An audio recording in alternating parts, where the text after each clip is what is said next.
This is Joe Malone. We are talking Mason City Toros hockey with the head coach of the Toros, Nick Bruneteau. Thanks for being here, Coach. Thanks for having me, Joe. It was a weekend split with Willmar.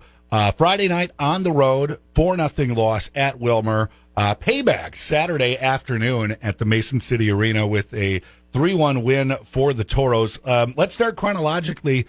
Friday in the 4-0 loss, Willmar getting early goals in both the first and second period, kind of setting the tone in that game with those goals.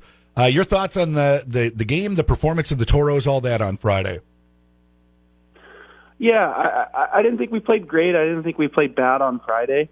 I would have liked more of that playoff intensity from our group, and that was definitely the message going into the second game on Saturday, was that we needed more.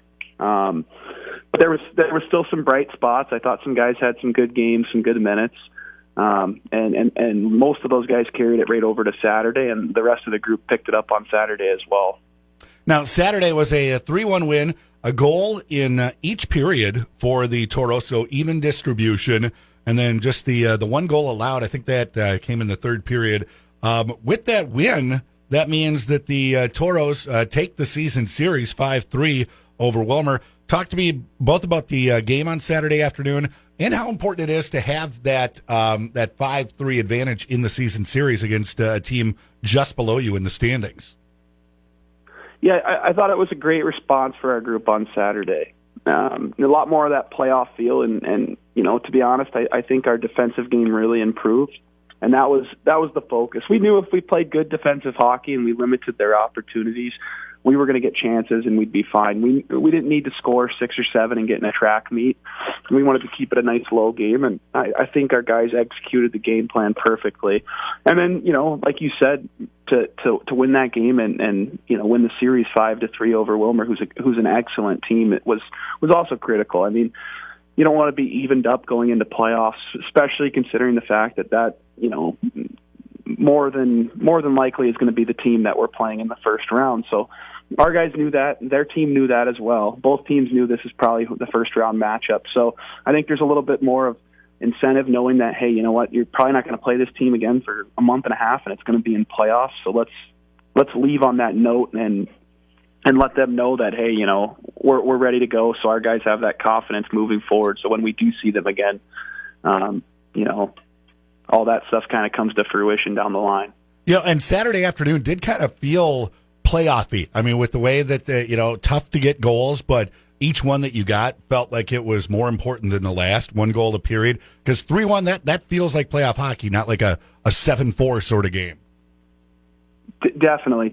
And you knew both teams going into that. That was kind of the focus, was, hey, this is playoff style. And, you know, even Friday night and Saturday night, like, you could tell from both teams that the chippiness was always there, and especially for us Friday night towards the end of the game, I think we tried to showcase a little bit of that, and they did the reverse of it Saturday. So I think both teams had that playoff mentality, which is strange for a game in the middle of January, but I mean, it's fun. Those are the games you want to play, so I think our group handled it really well.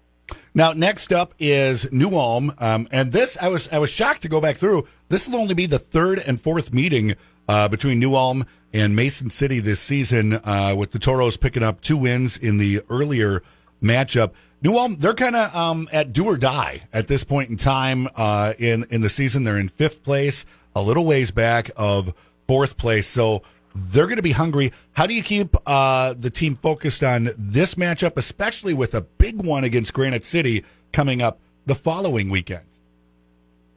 Yeah, that's a good question, and I think a big part of it too. And like you said, New Ulm is in playoff mode right now. They need to win a lot. They need to win games to get into the playoffs, and they have a new coach, so we expect things to be different. But on the same side for us is we win both these games this weekend, we clinch a playoff spot. So I think that needs to be the message to the guys, so we don't overlook, you know, a solid New Ulm team going into that Granite City weekend.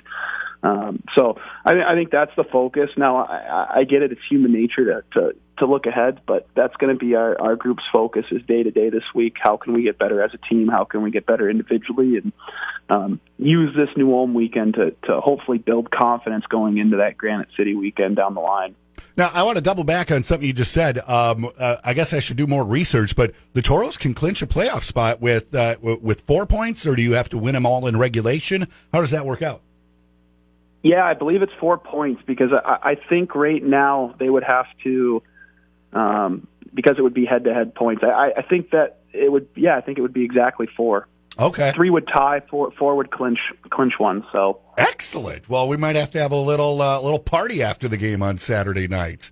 With postseason berth guaranteed. I like that very much. Again, games Friday night, Saturday night, Mason City Arena, 7:30 start time. Toros versus New Ulm. I know you're getting ready for practice this morning. Head coach Nick Bruneteau, thank you for making time to talk hockey with us. Oh, anytime, Joe. Thank you. We appreciate what you do here for us. That is the head coach of the Mason City Toros, Nick Bruneteau.